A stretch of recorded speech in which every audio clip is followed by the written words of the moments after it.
बलूचिस्तान जाम कमाल मुस्ताफी। गवर्नर बलूचिस्तान ने इस्तीफा मंजूर कर लिया। उस एक शख्स को जो कि खुफिया इदारे का सरबराह है, उसको कुर्सी पर रखने के लिए वो शख्स जो तुम्हारी कुर्सी बचाता है, वो शख्स जो तुम्हारी हुकूमत चलाता है,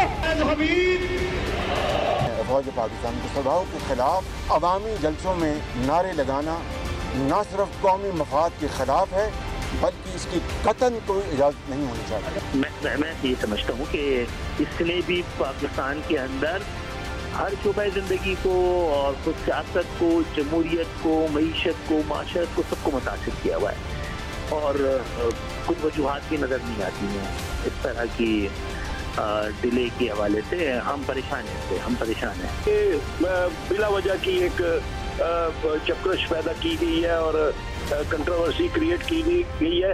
हुकूमत और फौज पाकिस्तान चल रहे थे, उसके अंदर ये एक दरार आई है। डॉलर की ऊंची उड़ान, कीमत 174 रुपये 50 पैसे की बुलंद तरीन सतह पर पहुंच गई। इंटरबैंक में डॉलर की कीमत में 50 पैसे इजाफा हुआ। लाहौर में मुजाहिरीन के पथराव से 2 पुलिस एहलकार शहीद, 40 से ज़ायद जख्मी हो गए। PLP के साथ हमारे मुज़ाकरात बहुत अच्छे गए। हम इनके केसेस जो हैं वो वापस भी लेंगे और शेड्यूल 4 को भी देखेंगे। जो हमने उनसे वादे किए हैं उस पर पैरा देंगे। अपोजिशन जमातों के महंगाई के खिलाफ तीसरे रोज भी मुजाहिरे। पूरा पाकिस्तान महंगाई की आग में जल रहा है। PDM जो है वो चूं-चूं का मरबा है और इनकी आपस में एक दूसरे के साथ जो है वो लड़ाई है, जो एक दूसरे को सिलेक्टेड कह रहे हैं। पेशावर से लेके कराची तक पाकिस्तान की आवाम के लिए सांस लेना दूभर हो गया है। एज ए सियासी वर्कर तमाम पाकिस्तानी सियासी जमातों से मुज़ाकरात के लिए तैयार। अस्सलाम वालेकुम, आप देख रहे हैं ब्रेकिंग पॉइंट। मैं हूं मोहम्मद मालिक। सबसे पहले तो आप तमाम पाकिस्तान को और तमाम लोगों को जो पाकिस्तान को सपोर्ट कर रहे थे कल के मैच की बहुत बहुत मुबारकबाद। हैंगओवर जो उसको कहते हैं ना फतह का, वो अभी तक चल रहा है। बड़ी इंटरेस्टिंग कल हमने चीज़ें देखी और उसके बाद अनफॉर्चुनेटली इंडिया में भी हमने देखा उनके मुसलमान प्लेयर्स के ऊपर जो हो रहा है, जो वहाँ पे स्टूडेंट्स कश्मीरियों को मारा पीटा गया पंजाब के अंदर और कश्मीर के अंदर सेलिब्रेट किया लोगों ने। लेकिन जब सब कुछ चल रहा था तो ये कहना ही बड़ा ज़रूरी है कि मैं विराट कोहली से बड़ा इम्प्रेस हुआ, जिसने इस मैच को हारने के बाद जिस तरीके से उसने आके बातचीत की, हंस के उनको गले लगाया। और वो उसको भी पता है विराट कोहली को भी कि उसके मुल्क में क्या जुनूनियत है। तो इन हालात में ऐसी बात करना ज़बरदस्त है। अनफॉर्चुनेटली पाकिस्तान में भी कुछ हमने देखा, शेख रशीद साहब के, असद उमर के कुछ ऐसे बयानात आए जिसमें फजूल मज़हब को बीच में ले आया गया। काश वो ना लाया जाता, क्रिकेट को क्रिकेट रही जाती। चले खैर, ये तो भी हैंगओवर चलेगा, लेकिन आज से रियलिटी बाइट्स जिसको अंग्रेज़ी में कहते हैं वो भी शुरू हो गई है। बड़ी इंटरेस्टिंग कुछ और अलार्मिंग सिचुएशंस डेवलप हो गई हैं। जैसा कि आप जानते हैं बलूचिस्तान में जाम कमाल को रुखसत कर दिया गया है। बजिंजो साहब जो स्पीकर असम्बली थे बलूचिस्तान के, वो नए चीफ मिनिस्टर नॉमिनेट हो रहे हैं और ज़ाहिर है बन भी जाएंगे। TLP एक बार फिर सड़कों के ऊपर है और उस पर जो गवर्नमेंट का रवैया अटर कन्फ्यूजन का, और हमें समझ नहीं आ रही कि वो क्या चीज़ है, उस पर भी बात करेंगे। दूसरी तरफ अचानक PMLQ को प्रॉब्लम्स नज़र आनी शुरू हो गई हैं, दरारें नज़र आनी शुरू हो गई हैं DGISI की अपॉइंटमेंट के सिलसिले में। आज 19 दिन हो गए हैं, 6 अक्टूबर को ये चला था मामला, आज 25 हो गई है, तो 19 दिन गुजर गए और ये मामला वहीं का वहीं लटका हुआ। और इंटरेस्टिंगली MQM को भी अचानक बहुत परेशानी हो गई है। ये जो महंगाई हो रहा है, चीज़ें हो रही हैं, तो ये वो भी अपना कह रहे हैं कि हम ज़रा रीअसेस कर रहे हैं अपना ताल्लुक गवर्नमेंट के साथ। इन द मीन टाइम हम देख रहे हैं कि बाकी तमाम इत्तेहादी ख़ास तौर पर गवर्नमेंट के वो इस मामले में बिल्कुल खामोश हैं। ये सब कुछ चल रहा था तो लास्ट जो फैसलाबाद का जलसा हुआ उसका इशू एक बार फिर उठ गया कि वहाँ पे मरियम की जो एक बहुत खौफनाक स्पीच थी जिसमें नाम लिए बगैर उन्हें DGISI को उड़ा के रख दिया, जनरल फैज़ को। उसके बाद एक शख्स आया स्टेज पे और उसने नारे लगवाए नाम लेके, और अब अपना शहबाज शरीफ साहब को उसका बड़ा कैटेगोरिकल डिनाइल करना पड़ा है और उनका कि जी हमारा से कोई ताल्लुक़ नहीं, वो आदमी हमारा नहीं है। ये है क्यों ये डिनाइल आया और क्या ये अब जो बयानिया है मरियम नवाज़ का और शहबाज शरीफ का इस मामले में बिल्कुल पोल्स अपार्ट है। तो क्या अब ये भी मामला अपने आखिरी मरहले में दाखिल हो रहा है? ये काफ़ी चीज़ें हैं, इन पर हम बात करेंगे। मैं अपने मेहमानों का आपसे तारुफ़ करा दूँ। हमें ज्वाइन किया है मोहम्मद ज़ुबैर साहब ने, एक्स गवर्नर सिंध और spokesperson to Nawaz Sharif and Maryam Nawaz हैं। अली मोहम्मद ख़ान साहब ने, हमने state minister of parliamentary affairs, उन्होंने हमें ज्वाइन किया है। और अभी हमें ज्वाइन करेंगे कमर ज़मान कायरा साहब। लेकिन अली साहब, मैं ज़रा आपसे पहले शुरू करना चाह रहा हूँ।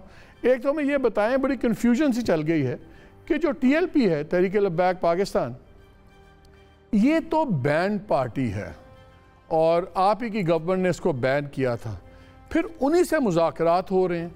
फिर आपके इंटीरियर मिनिस्टर कहते हैं कि जी देखें वो पंजाब की 3rd बिगेस्ट पार्टी है वोटों के लिहाज से, तकरीबन को 2.2 मिलियन वोट्स लिए थे लास्ट इलेक्शंस में, और पाकिस्तान की 5वीं सबसे बड़ी जमात है। एक तरफ आपने बैन किया हुआ है लेकिन इलेक्शन कमीशन में रजिस्टर्ड है अभी तक, उसको आप लोगों ने चैलेंज नहीं किया हुआ। तो नज़र ये आता है कि या तो आपने बैन गलत किया है, और अगर आप बैन आपने कर दिया है तो फिर आप उनसे ये निगोशिएशंस और ये सब कुछ किस कानून के तहत हो रही है? क्या ये कानून हम समझें कि पाकिस्तान में हुकूमत उससे बात करने पे तैयार होती है जो हज़ारों लोगों को सड़क पे ले आए और ताकत के ज़ोर पे बात करवाए, तो सडनली आपको नज़र आना शुरू हो जाता है तीसरी फोर्स है या 5वीं पार्टी? आपको बैन करते वक्त भी पता था। तो ये डायकोटमी लॉ की क्यों आप लोग कर रहे हैं? बिस्मिल्लाहिर्रहमानिर्रहीम, अल्लाहुम्मा सल्लि व सल्लिम मुबारक अला सय्यिदिना मोहम्मद। सबसे पहले मैं भी आपकी तरह जो है पूरी कौम को मुबारकबाद दे दूं जो कल अल्लाह ने जो है एक बहुत बड़ी जीत दी है। ज़ाहिर एक खेल है, मैं आपकी बात से एग्री करता हूँ, खेल को खेल ही की तरह देखना चाहिए, लेकिन वाकई बड़ी जीत है। मालिक साहब, आप और मैं जिस क्रिकेट को देखते रहे, तो मुझे तो याद ही नहीं है कि वर्ल्ड कप में कभी हमने किसी भी फॉर्मेट में वर्ल्ड कप में हिंदुस्तान को हराया हो। ख़ासकर 96 में जो हम हारे थे वो बड़ा एक वो था उसका वर्ल्ड कप में। तो ये बड़ा एक ज़बरदस्त जीत आई है और बड़ा कॉन्फिडेंस से हमारी टीम खेली है। मेरी दुआ है कि वर्ल्ड कप में भी ऐसे खेले और हम ज़िंदगी के और भी कप्स में इसी तरह हमारा मुल्क परफॉर्म करे। स्पोर्ट्स सिर्फ क्रिकेट नहीं, पॉलिटिक्स में भी और एजुकेशन, हेल्थ, सब में। देखिए मालिक साहब, ये जो आपने जो कलअदम तंजीम के बारे में बात की है, मैं बड़ा मोहतात तरीके से इस पर इसलिए बात करूँगा कि PM साहब ने आना है कल मेरे ख़्याल में काबीना का, फिर इसके अगले दिन इजलास भी इंशाल्लाह हो जाना है। उसमें कुछ मेजर डिसीजन मेकिंग भी होनी है और शेख रशीद साहब इस नेगोशिएशन को लीड कर रहे हैं। तो मैं कोई ऐसी बात नहीं करना चाहता एज ए काबीना मेंबर जो उनको नेगोशिएशंस में कोई मसला हो। सिर्फ इतना कहना चाहूँगा मालिक साहब कि दोनों तरफ पाकिस्तानी हैं और पाकिस्तान की सड़कें हैं और पाकिस्तानी की पुलिस है और पाकिस्तानी की अवाम है। जो भी इसका सलूशन निकले, जो भी इसका हल हो, नेगोशिएशन से होना चाहिए और उसका इंशाल्लाह बेहतर हल निकलेगा। और दूसरा ये है कि कोई जानी नुकसान ना हो। हुकूमत की तो यही कोशिश है। आपकी बात किसी हद तक दुरुस्त होगी कि कलअदम तंजीम है, फिर क्यों बात करें, लेकिन ज़ाहिर है पाकिस्तानी हैं, वो निकले हैं। मैं इस पर कोई कमेंट नहीं करना चाहता, लेकिन सिर्फ इतना कहूँगा कि शेख रशीद साहब इंटीरियर मिनिस्टर हैं, ज़िम्मेदार आदमी हैं। आज उन्होंने बात भी की है, तो गुफ्त शनीद को, डायलॉग को मेरे ख़्याल में मौका देना चाहिए। अगर कोई बात अफ़हाम व तफ़हीम से हल होती है तो उसके लिए फिर अगर बात जो है गुफ्तगू से हल हो तो उसके लिए ताकत का इस्तेमाल जितना कम हो वो रियासत के लिए भी बेहतर है। मुझे बताएं, जब लास्ट जब धरने हुए, लास्ट जब इनकी मुख्तलिफ जुलूस निकले, सब कुछ निकले, मेरा ख्याल है ये चीज़ें तो सारी अली गवर्नमेंट को आपकी सोचना चाहिए था। एक तंजीम को बैन करने से पहले ये तमाम रियलिटीज़ तब भी थी, तब भी वो पाकिस्तानी थे, तब भी वो एक पॉलिटिकल फोर्स थे, सब रियलिटीज़ कोई चेंज कुछ भी नहीं हुआ। सिर्फ वो कहते हैं कि हमारे साथ वादे किए गए पूरे नहीं हुए, और शेख रशीद साहब खुद भी निगोशिएशन में कहते हैं कि हाँ जी वो वादे और हमने कुछ पूरे नहीं किए। यहाँ तक उन्होंने कह दिया मैं इसलिए कमेटी का हेड कर रहा हूँ क्योंकि मुझे साद रिजवी साहब ने इसरार किया था, यानी कि गवर्नमेंट की निगोशिएटिंग टीम किस पे बनेगी वो भी दूसरी पार्टी तय कर रही है कि गवर्नमेंट की तरफ से निगोशिएट कौन करेगा। और जब अब पुलिस वाले 2 शहीद हुए, पहले इंसिडेंट्स में 7-8 पुलिस वाले शहीद हुए, कोई उसका किसी की रेप्रिकॉशन किसी पे नहीं आई। आज तक हमने नहीं सुना कि या गवर्नमेंट ने किसी को जिम्मेदार ठहराया। हमें यह पता है हर दफ़ा आगे लगती हैं, हर दफ़ा तबाही फैलती है, बाद में एक एग्रीमेंट होता है, सबके पर्चे ख़त्म कर दिए जाते हैं और फिर the life goes on as routine. तो अब जो पुलिस वाले 2 मरे, ये क्या है, कीड़े मकोड़े हैं कि किसी को परवाह नहीं है? जो पहले मरे क्या उनकी कोई जानों की कीमत नहीं है? किसी की इस मुल्क में अगर रेपरकशन नहीं है कत्ल की भी, तो फिर किस तरह निज़ाम चलेगा? ऐसे तो नहीं आप लॉ इंडेक्स में 133 नंबर पे आ गए 139 में से।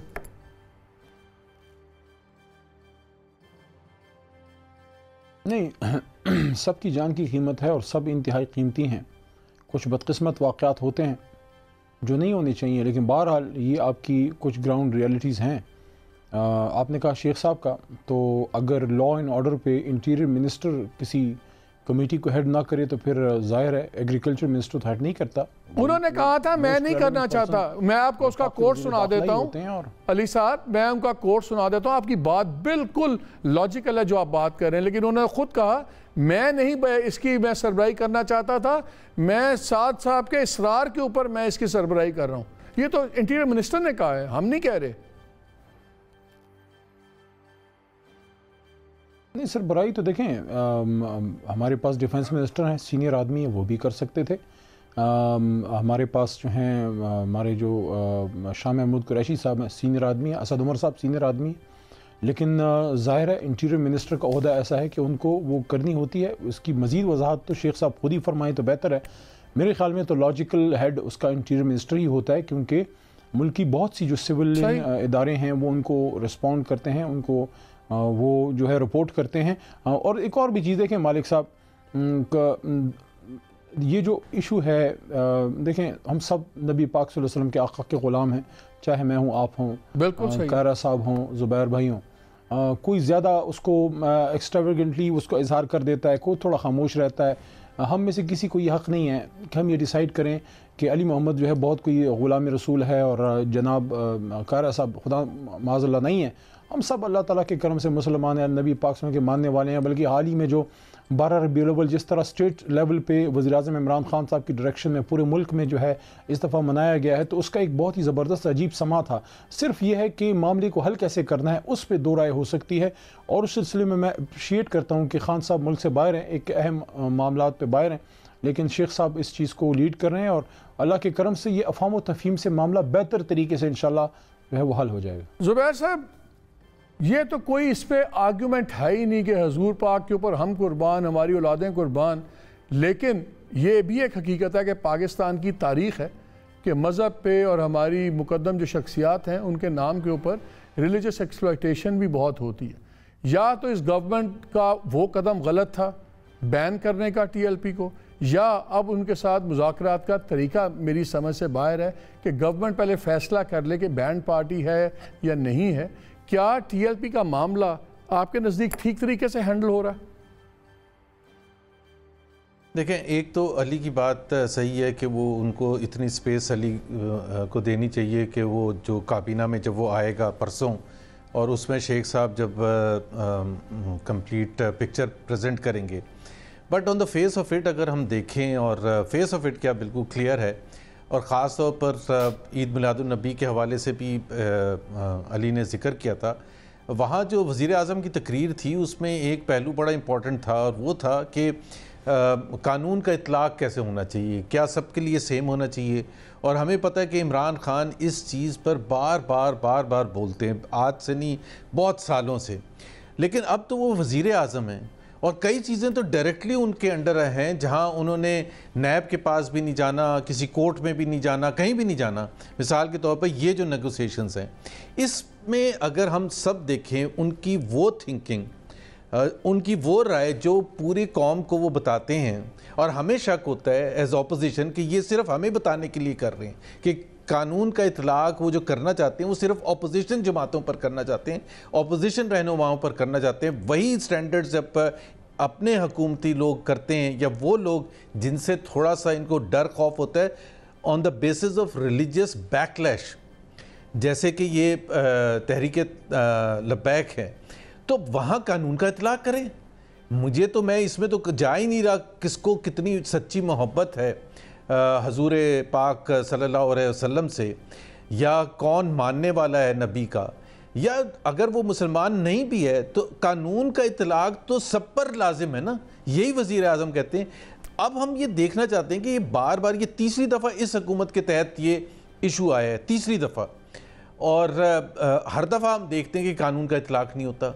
हर दफ़ा कुछ ना कुछ ऐसी चीज़ होती है कि ऐसा महसूस होता है कि कानून का इतलाक सिर्फ कमज़ोर, जो वज़ीर आज़म कहते हैं कि कमज़ोरों पर तो होता है, यहाँ बिल्कुल वही एग्जाम्पल है। जिसका डर होता है कि चाहे वो सेक्टेरियन बैकलैश का डर हो, रिलीजियस बैकलैश का डर हो, या कोई और बैकलैश हो, उससे अगर आपको डर खौफ है तो हुकूमत एक कदम पीछे हटा देती है। ये जो आपने वज़ीर दाखिला की बात की थी, जो प्रेस कॉन्फ्रेंस में उन्होंने दो बातें की। एक जगह उन्होंने कहा कि बैन है, और दूसरी जगह उन्होंने कहा कि वो क्या, उसका उर्दू तर्जमा क्या होता है कि उसके साथ क्या लिखते हैं हम, प्रोस्क्राइब। मतलब हमें तो समझ नहीं आ रही कि वो बैन है या नहीं है। और अगर वो बैन है तो, और फिर उन्होंने ये भी यकीन दिलाया कि हम सुप्रीम कोर्ट नहीं गए, तो कलदम वाज़े कर दे बिल्कुल क्लैरिटी के साथ। अभी नहीं मैं पूछ रहा, बिकॉज ज़ाहिर है अली मोहम्मद को नहीं पता होगा कि वो वज़ीर दाखिला की क्या बातचीत हुई है, but they have to come good on this, बड़ा क्लैरिटी के साथ कि जी देखें, इनका हमें ये डर खौफ है कि ये बहुत हंगामा कर सकते हैं साहब, और रिलीजियस, ठीक है, योर पॉइंट इज टेकन। कारा साहब आपका भी ये व्यू, मुझे इकदाम उठान, मुझे कारा साहब आपका भी व्यू इस पे चाहिए, क्योंकि बड़ा सेंसिटिव मामला है। लेकिन ये पहली दफ़ा नहीं हुआ। तहरीक तालिबान पाकिस्तान जो थी, उसने अभी शरीयत के नाम पे, अल्लाह रसूल के नाम पर बच्चे ज़िबा कर दिए हमारे पेशावर में। उन्होंने लोगों को घरों से निकाल के चौकों में फांसियाँ दी, गोलियों से भून डाला। वो अपना वर्जन लेके चले हुए थे। बात यह है कि एक जमात, या तो ये गवर्नमेंट ने गलत बैन की है, अगर इन्होंने 1 साल पहले करीबन बैन जब इन्होंने किया है इनको, तो और अगर बैन किया या वो गलत है या आज का रवैया गलत है, क्योंकि नज़र ये आ रहा है कि इस मुल्क में जो भी ताकत का मुजाहरा करे, गवर्नमेंट सिर्फ उससे बात करती है। मैं क्विकली आपको इनकी प्रोटेस्ट की हिस्ट्री बता देता हूँ। मार्च 28 2016 में पहले 3 दिन का मुमताज़ कादरी के चैलम के ऊपर इनका सिट इन हुआ था। फिर 4 नवंबर 2017 को 21 दिन का, जो आपको जो फेमस फैज़ाबाद वाला सारा वो हुआ सारा कुछ, जिसमें 6 लोग अपनी जान से हाथ गो बैठे। फिर 6 नवंबर 2018 को जब वो आसिया बीबी की रिलीज़ हुई थी, उस पर सारा इशू बना। और फिर 14 से 16 नवंबर 2020 को फिर ऑक्यूपाई हुआ 2 दिन के लिए फैज़ाबाद। फिर इनका उसमें एग्रीमेंट हुआ, सब कुछ हुआ। फिर जब ये अरेस्ट हुए साद रिजवी अप्रैल 2021 में, तो प्रोटेस्ट शुरू हो गई इस्लामाबाद, अपनी लाहौर में। 15 अप्रैल को फिर बैन कर दिया गया इसको। फिर 18 अप्रैल को आपको याद है लाहौर में बहुत बड़ा एक इनका जुलूस हुआ, इनकी मस्जिद के पास, वहाँ झगड़ा हुआ, जिसमें 11-12 पुलिस अफसरान को उठा के ले गए, हॉस्टेज रख लिया, फिर बड़ी मुश्किल से वो छुटे। और अब 19 अक्टूबर को अनाउंस किया गया कि हम दोबारा इस्लामाबाद में मार्च करेंगे, और सारी चीज़ें हो रही हैं। तो एक हिस्ट्री है सब कुछ। एक तरफ गवर्नमेंट कहती, ये भी नहीं कहती कि हमारा पहला बैन करने का फैसला गलत था। और अगर ये नहीं है, तो अगर हर कोई आके शहरों को बंद करेगा, लोग मर जाएंगे। शेख रशीद साहब प्रेस कॉन्फ्रेंस कर रहे थे, उनको ये भी नहीं पता, उन्होंने कहा 2 या 3 पुलिस वाले भी इसमें जो से हैं शहीद हुए हैं, यानी कि नंबर भी वो क्लियर नहीं थे। और अपोलोजेटिक एक प्रेस कॉन्फ्रेंस हो रही थी। मसला यहाँ पे रसूल पाक की नामूस का नहीं है कुछ, नहीं, मसला सिर्फ ये है कि हमें असूल आपके ख्याल में क्या होना चाहिए। अगर जमातें कालदम या करते हुए एहतियात करें, या उनसे नेगोशिएट करने की हमें वजह बता दें। आप कैसे देखते हैं इसको? शुक्रिया मालिक साहब। नबी करीम सल्लल्लाहु अलैहि वसल्लम की जात के ऊपर, उनके नाम और नामोस के ऊपर तो हम सब कुर्बान, हमारी औलादें कुर्बान, इसमें तो कोई दूसरी राय है ही नहीं। लेकिन ये बिल्कुल नामूस का इशू नहीं है, ये पॉलिटिक्स है, इसके अपने डायनेमिक्स हैं। और इस हुकूमत को अगर हम टोटल वहाँ एक हद तक इनको मुर्दे इल्जाम जरूर ठहराएं कि उन्होंने पहले उनको बैन किया, वही बैन ऑर्गेनाइजेशन जो है वो गिलगित बल्तिस्तान में भी इलेक्शन लड़ती है, वही कश्मीर के अंदर भी इलेक्शन लड़ती है, अपने सिंबल के तहत इलेक्शन लड़ती है, उनको कोई रोकता नहीं। लेकिन और पाकिस्तान में उनके इदारे मौजूद हैं, उनके ऑफिस मौजूद हैं, तो वो क्या बैन है जो आपने बैन भी कर दिया। और इसके ऊपर तो वैसे वो दूसरे बैन करने चाहिए, ये अंग्रेजी वाला बैन तो नहीं है, उर्दू वाले बैन करने चाहिए इस पे तो, इस हालत पे। लेकिन सवाल मालिक साहब ये है कि ये क्या आज की हुकूमत इसकी जिम्मेदार है? आज के हद तक तो चले इनको जिम्मेदारी ठहराई जा सकती है, लेकिन मैं इनको टोटल जिम्मेदार नहीं समझता। मैं समझता हूँ पाकिस्तान की रियासत को बहुत अरसा पहले से हमने इसकी जड़ें बुनियाद में रख दी थी कि हमने पाकिस्तान के अंदर एक इंतहा पसंदी को रिवाज देना। जब हमने क़याम पाकिस्तान के बाद से उस वक्त से ये झगड़ा शुरू कराया था, उस वक्त से करारदाद मकासद लाए थे, उस वक्त से हम लेके चले थे सब कुछ, और हमने नॉन स्टेट एक्टर्स के जरिए जहाज कश्मीर कराया था। हमने एक सेक्ट को दूसरे सेक्ट के मुकाबले में ऑर्गेनाइज किया, रियासत ने उसको सपोर्ट किया। उसके बाद सारे आलम ने मिलके आके यहाँ पे अफगानिस्तान के अंदर जंग की। जियाउल हक ने मार्शल लॉ लगाया, और उसके मार्शल लॉ लगाने से पहले भुट्टो साहब की गवर्नमेंट के खिलाफ एक तहरीक चली कि जनाब वो इलेक्शन में धांधली हो गई। ठीक, उसके खिलाफ वो धांधली की तहरीक जो सियासी तहरीक थी, अचानक उसको मोड़ दिया गया निज़ाम मुस्तफा की तहरीक। निज़ाम मुस्तफा की तहरीक के ऊपर लोग कुर्बान हुए। निज़ाम मुस्तफा की तहरीक के बाद जब मार्शल लॉ लग गया, ना निज़ाम आया ना कुछ और हुआ। फिर भुट्टो साहब से खुद गलतियां हुई, लेकिन इसके बाद इससे आगे आए तो जब अफगानिस्तान के अंदर आपने बाकायदा ये मुसल्लह जद से आपने बाकायदा मजहब का इस्तेमाल आलमी ताकतों, वही जो आज हमें मुर्दे इल्जाम ठहरा रहे हैं, उन सब ने हमारे करिकुलम बदल के हमें। तो गवर्नमेंट आपके ख्याल में क्या इसको मिस हैंडल कर रही है? क्या तरीका ठीक है ये? मुझे 1 मिनट सिर्फ और दे दे, उसके बाद मैं अपना फाइनल आपको आर्गुमेंट दूंगा। उसके बाद हमारा ये रियासती हथियार रहा, हमने कश्मीर में भी लड़वाया। अब जब आप खुद रियासत ये काम कर रही है, इंटरनेशनल कुव्वतें ये काम कर रही है, तो नीचे बहुत सारा एक माइंड सेट आपने तैयार कर दिया जो मुख्तलिफ फिरकों का अपने अपने इंटरेस्ट ग्रुप्स का है, और उसकी एक इकोनॉमी भी है। इन सारी बातों को कहने के बाद मैं गुजारिश करूंगा मालिक कि हमारे मुल्क के अंदर कोई भी गवर्नमेंट आ जाए, वो मार्शल लॉ आ जाए, वो सिविलियन गवर्नमेट आ जाए, ग्रेजुअली स्टेट की रेट खत्म होती गई है।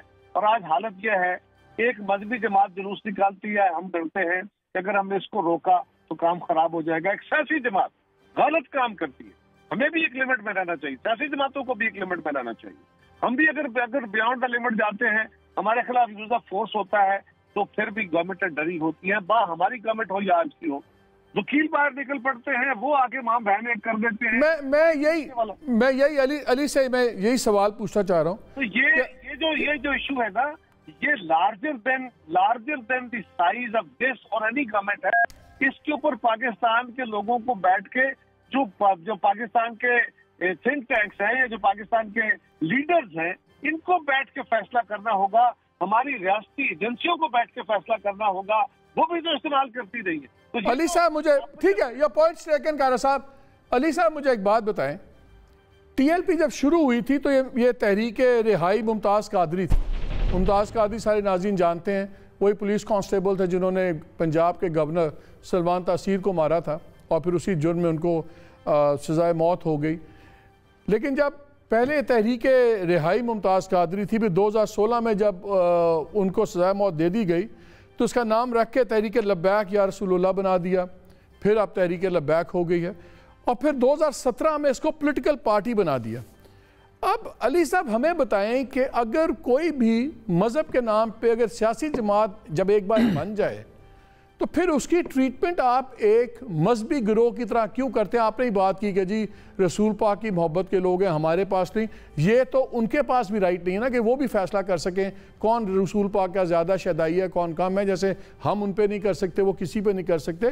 तो रियासत का क्या 2 असूल हैं कि जो खाली पॉलिटिकल पार्टी है उससे और पैमाना होगा निपटने का, लेकिन जो मज़हब के नाम पे पॉलिटिकल पार्टी बनी है वो अनटचेबल है। वो चाहे सड़कें रोक दे, सब कुछ बंद कर दे, लोग मर जाएं तो बाद में पर्चे भी वापस हो जाते हैं, जितनी मर्जी आगे लगें तो लोग रिहाई हो जाती है। तो क्या ये 2 मेयार अगर होगा तो मुल्क चल पाएगा? I need a couple of minutes. देखें, काफ़ी आपने इंपॉर्टेंट इश्यूज टच किए हैं, कायरा साहब ने भी बात की, ज़ुबैर साहब ने भी। देखिए, एक तो दोनों ये जो हजरात हैं उन जमातों को रिप्रेजेंट कर रहे हैं जो 3 बार और 4 बार बिलतरतीब मुस्लिम लीग नून और पीपल्स पार्टी हुकूमत बना चुके हैं। इनकी रिस्पॉन्सिबिलिटीज़ बाकी जमातों से जो छोटी जमातें हैं या जिस जमात के बारे में या जिन लोगों के बारे में बात हो रही है उनसे बहुत ज़्यादा है, ठीक है ना जी। इनसे तो हम एक्सपेक्ट ही नहीं करते कि रोड पे आके जनाब तो ये खुदा न खास्ता कोई तशद्दुद की तरफ जाएंगे। पॉलिटिकल जमातें हैं, बल्कि एक तो पाकिस्तान को आइन देने वाली जमात का जो है वो अपने आप को क्लेम करती है, जो बहुत हद तक है भी। तो एक तो ये हो गया। देखें इनसे डील कैसे करें। अच्छा कलअदम है, इसमें कोई दो राय नहीं। अब मैं कोई ऐसी बात भी नहीं करना चाहता क्योंकि नेगोशिएशंस हैं, हसास मामला है। मेरी कोई भी बात नेगोशिएशन पे असरअंदाज हो मैं नहीं चाहता, क्योंकि अभी काबीना की मीटिंग भी नहीं हुई। क्योंकि इतना मैं ज़रूर चाहूँगा ये तो क्लियर होना जी कि इस वक्त जितने हमारे दो पार्टिसिपेंट्स ऑनरेबल और हमारे इंतहाई जयद और मुमताज़ जो है, I like you for this, कि जो किसी में भी कोई चीज़ हो मालिक साहब आप बरमला कहते हैं। कोई नहीं कह सकता कि मोहम्मद मालिक जो है PTI नून या पीपल्स पार्टी की लाइन टो करता है। You toe Pakistan line, I appreciate you for this, ठीक है जी।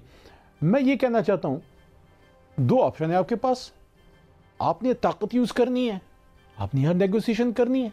फिलहाल इस वक्त आज के हालात की बात कर रहा हूँ, जो इस वक्त ऑन द प्लेट ऑफिंग में शेख साहब के पास क्या है, इंटीरियर मिनिस्टर साहब के पास ताकत यूज़ करेंगे, उनके पास इख्तियार है, स्टेट के पास पावर है। ये कोई मुझे ना कहे कि स्टेट के जो है वो बेंड डाउन हो गई फलाना हो गया। स्टेट जब बात करती है इसलिए करती है कि उसके अपने लोग होते हैं।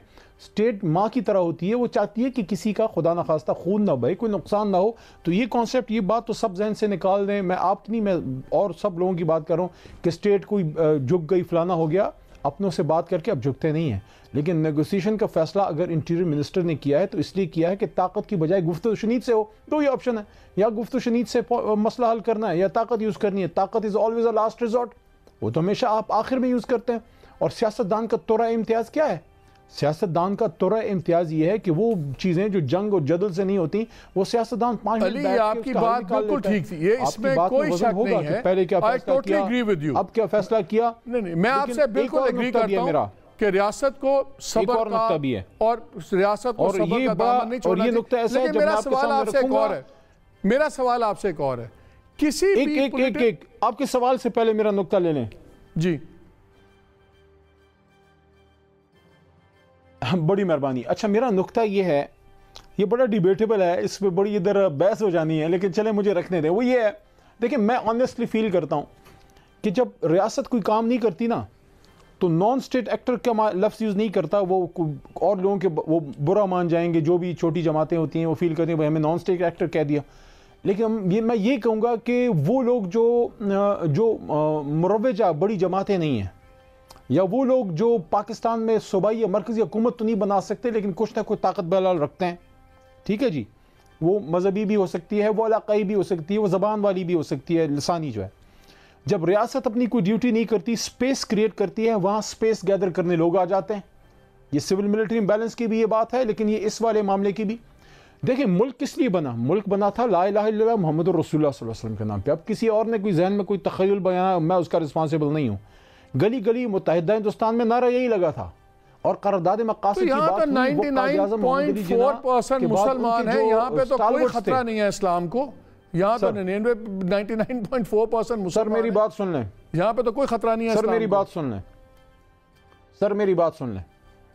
खतरे की मैं बात ही नहीं कर रहा, मैं जो आपको बात कर रहा हूँ वो ये है कि कुछ इश्यूज पे जब रियासत उनको ओन नहीं करती तो कुछ लोग और आ जाते हैं उन कॉजेस को चैंपियन करने। जैसे एक चीज़ इमरान खान साहब ने बड़े बाम की दोहल दुनिया में बात की, उसको नहीं कोई कह सकता कि रियासत ने उस पर बात नहीं की। जब हुर्मत रसूल सल्लल्लाहु अलैहि वसल्लम का मसला उठा फ्रांस में, आपके वज़ीर आज़म ने यूनाइटेड नेशंस में और दुनिया के लेवल पे बात की, ठीक है। मुझे एक सवाल बताएं, मुझे एक चीज का जवाब दीजिए अली। आपका जो non state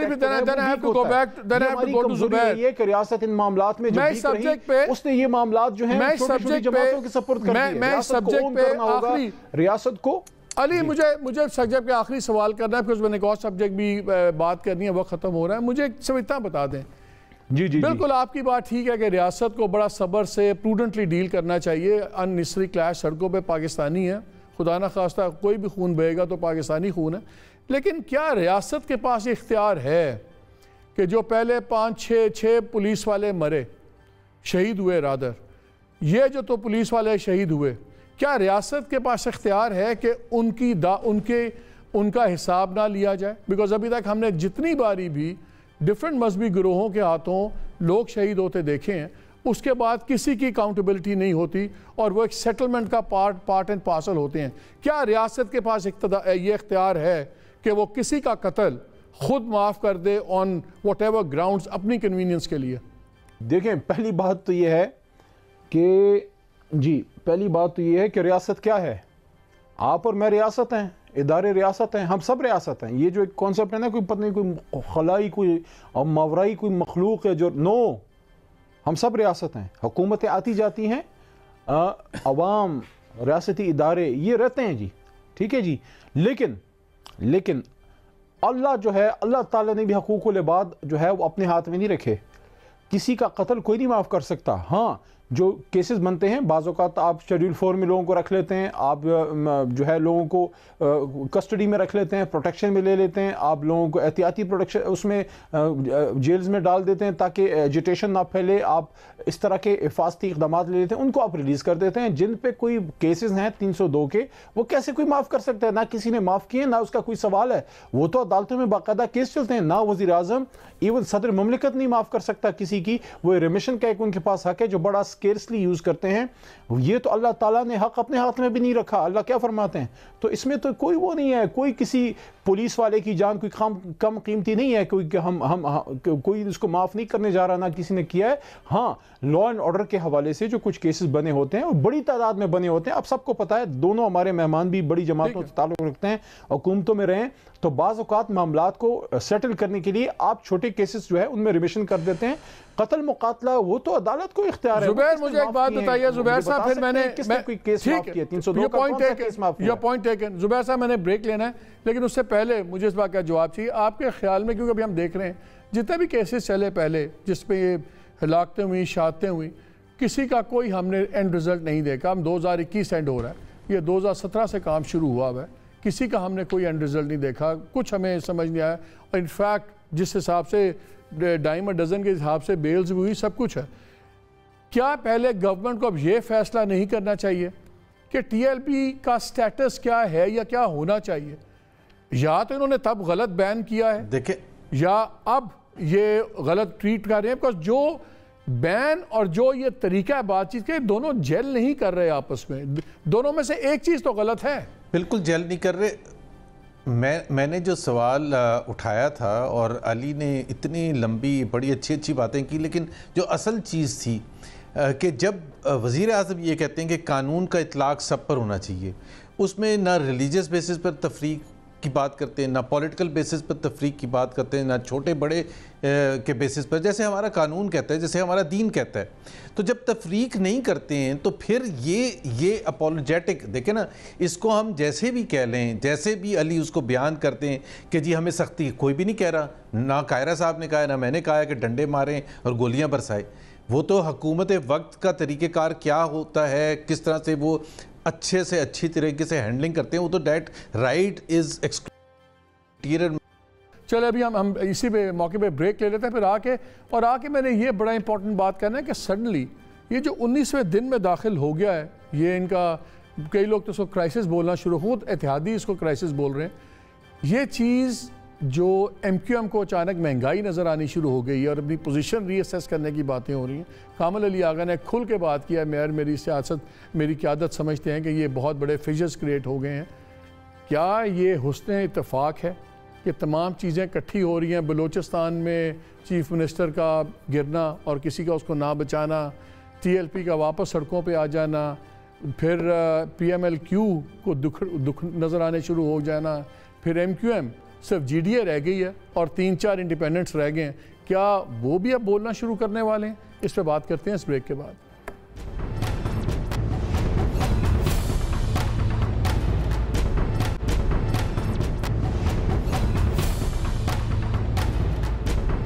ji welcome back to the show. ये मैं इशू डील करना चाहता, ब्रेक्स पहले मैंने आपको बताया था कि जो बड़ी इंटरेस्टिंग डेवलपमेंट्स हो रही हैं, लेकिन पहले सुन लीजिए कि कामिल अली आगा साहब ने, जो सेनेटर हैं इनकी तरफ से PMLQ के और सेंट्रल लीडर हैं, उन्होंने क्या कहा और मकबूल सिद्दीकी साहब ने क्या कहा। बिला वजह की एक चक्करश पैदा की गई है और कंट्रोवर्सी क्रिएट की गई है। ये जो एक इम्प्रेशन जा रहा था कि हुकूमत और अफवाज पाकिस्तान एक पेज पे है, इस्टेब्लिशमेंट एक पेज पे है। ये एक अच्छा तासर था, पाकिस्तान की इकोनॉमी के लिए भी बेहतर था, पाकिस्तान की लॉ एंड ऑर्डर के लिए भी बेहतर था। इसके अंदर खलल नहीं आना चाहिए था। ये गैर जरूरी तर्ज अमल था जिसके वजह से ये मैं समझता हूँ ये जो एक अच्छा एक पराए में हुकूमत और अफवाज पाकिस्तान चल रहे थे, उसके अंदर ये एक दरार आई है। अल्लाह करे कि इस मसले को, ये हसास मामला है, ये जल्द हल हो जाए और ये कंट्रोवर्सी खत्म हो जाए। मैं ये समझता हूँ कि इसने भी पाकिस्तान के अंदर हर शोबा जिंदगी को और खुद सियासत को, जमहूरियत को, मईशत को, माशरत को, सबको मुतासिर किया हुआ है।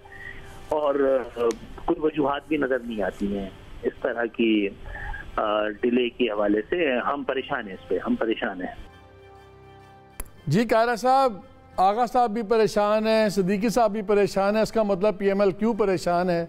इसका मतलब है कि IMQM परेशान है, तो पीछे GDA और थोड़े से इंडिपेंडेंट ही रह जाते हैं। कैसे देख रहे हैं आप इन चीज़ों को? क्या पैटर्न है कि हम ओवर रीड कर रहे हैं इसके अंदर? कायरा साहब। मालिक साहब, जहाँ तक ताल्लुक इस इशू का जवाब आपने छेड़ा है, मेरे ख्याल में ये लेसर इम्पोर्टेंट इशू है। हाँ, इस वक्त कंटेम्प्रेरी पॉलिटिक्स में ये बड़ा अहम है कि सिविल मिलिट्री रिलेशन या इस वक्त गवर्नमेंट का और अफवाज पाकिस्तान के दरमियान एक तासुल सा आया है। ये सेटल हो जाएगा एक आध दिन में। किस तरफ होता है, उसके लॉन्गर टर्म इम्पैक्ट क्या आते हैं, शायद कोई वो भी बड़ा अहम इशू है, मैं इसको इनकार नहीं कर रहा। और इनकी हुकूमत जो है वो डोल रही है, क्योंकि इनके इत्तेहादी भी जो है वो भी इनके साथ इस मामले में नहीं है। और ये वाकई बात दुरुस्त है कि ये ला यानी बहस छिड़ी गई है, इसकी जरूरत नहीं थी। लेकिन मेरा ख्याल है मालिक साहब, मुझे इस सवाल पे आने से पहले अगर आप 2 मिनट इजाजत दें तो मैं पहले इशू पे बात करना चाहूंगा, वो ज्यादा जरूरी है क्विकली। और वो ये है कि हम डरी हुई हुकूमतें और डरा हुआ समाज, डरे हुए हमारे इदारे, क्या पाकिस्तान के अंदर रिट ऑफ द गवर्नमेंट कायम करने के लिए आज अगर हम कह रहे हैं यूज ऑफ फोर्स करें, हुकूमत यूज ऑफ फोर्स करती है तो कल सारे आप भी, मैं भी, सारी जमातें हम गवर्नमेंट के खिलाफ खड़े हो जाएंगे कि ये गवर्नमेंट ने क्या कर दिया जी, ये ज्यादती कर दी। कल सियासी जमातों के खिलाफ अगर इस तरह करेंगे तो हम खड़े हो जाएंगे कि ये क्या हो रहा है जी।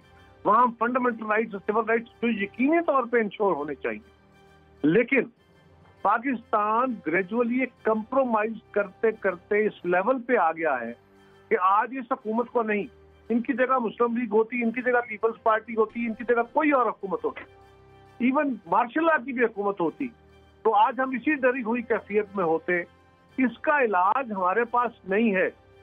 हम हर दफा कंप्रोमाइज करते हैं, मुज़ाकरात करें, मुज़ाकरात के नतीजे में तो गवर्नमेंट ने मुज़ाकरात करके TLP से उनका धरना उठाया था।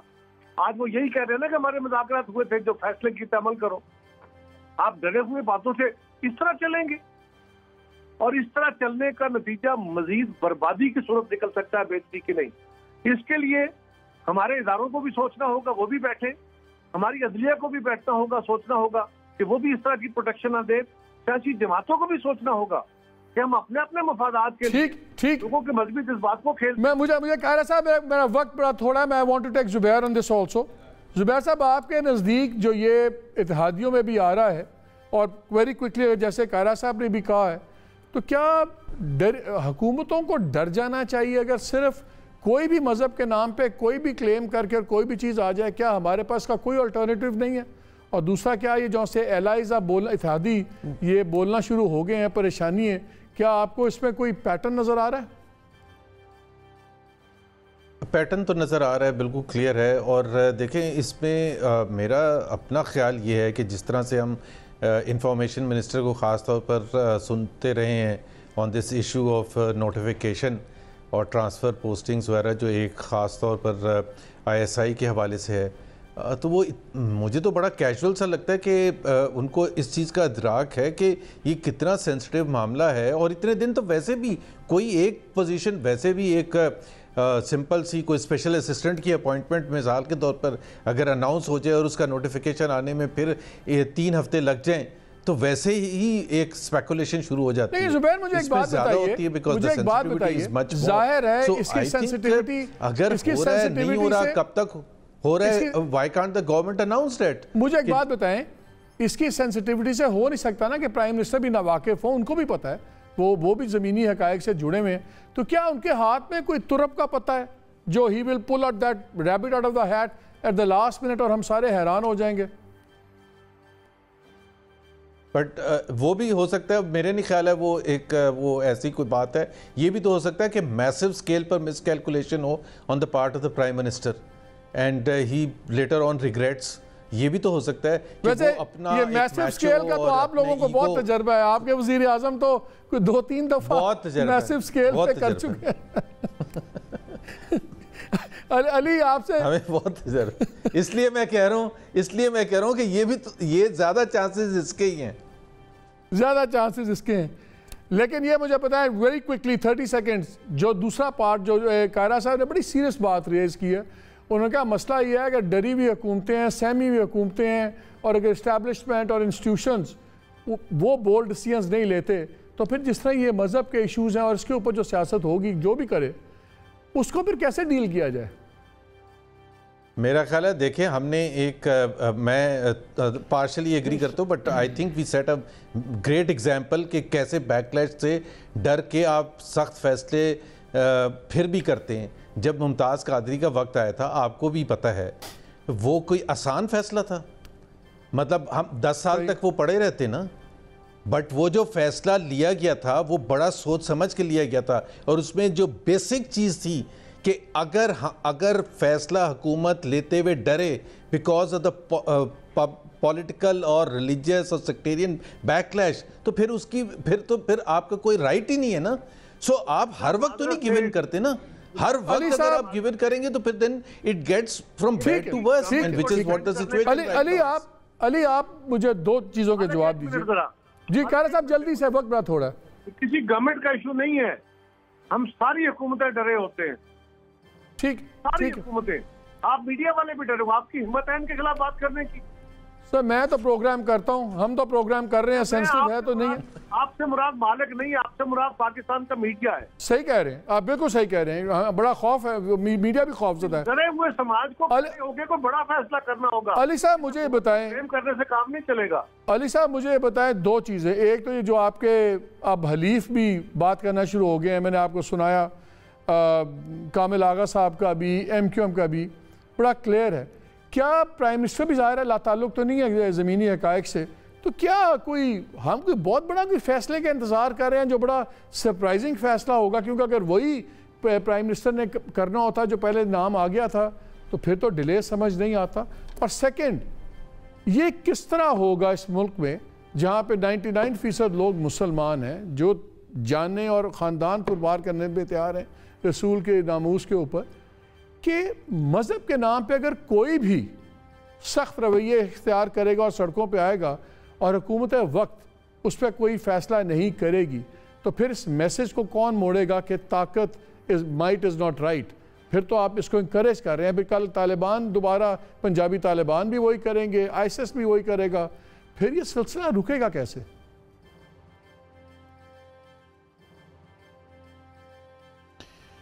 देखिए कोई ऐसा गुंजलक मसला भी नहीं है और ना कोई बहुत बड़ी कोई रॉकेट साइंस है, लेकिन इतना आसान भी नहीं है कि जो कोई मसला बना है 25, 30, 40 साल में उसको आप एक हुकूमत जो है बस वो खड़ी हो जाए और on the force of the shear force of the BioNTech और द बुलेट आप उसको कर लें। देखें मसला जब एक गुत्थी को जब उलझ जाती है उसको सुलझाना पड़ता है, that takes a bit of time, और थोड़ी सी विजडम भी चाहिए होती है। बाज़ औक़ात आपको you take a step back ताकि आप आगे जाके मसले का देरपा हल जो है वो निकाल सकें।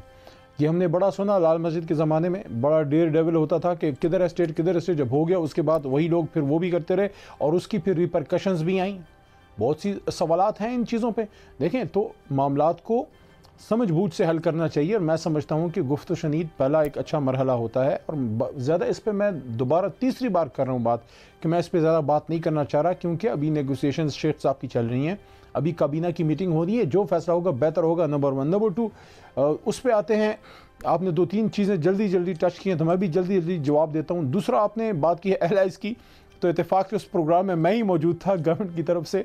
आखिर में मैंने ही वर्जन दिया था। कामिल अली आगा साहब, वो शाहजेब के प्रोग्राम का आपने क्लिप्स दिखाई हैं, और उसमें खानज़ादा साहब के, और उसमें जो है अपना खालिद मकबूल भाई भी थे। लेकिन थोड़ी बहुत और जो एलाइज होते हैं उनमें थोड़ी बहुत गरज चमक भी होती है, बारिश मारिश होती है, लेकिन कोई ऐसा इशू नहीं है। इंशाल्लाह everything is all right. But Ali very quickly Ali मुझे एक बात बताइए, 6 अक्टूबर से पहले नहीं है कोई आंधी वांधी नहीं चलने वाली। 6 अक्टूबर से पहले पीडीएम पे और अपोजिशन पे आंधी आ रही थी, आपका बड़ा सनी मौसम था। 6 अक्टूबर के बाद अब लगता है कि आपके ऊपर पानी बरस रहा है और उधर सनशाइन आ गया है। आपके तो सनशाइन के अंदर आपकी आंधियां चल रही हैं। मालिक एक मिनट मुझे देना।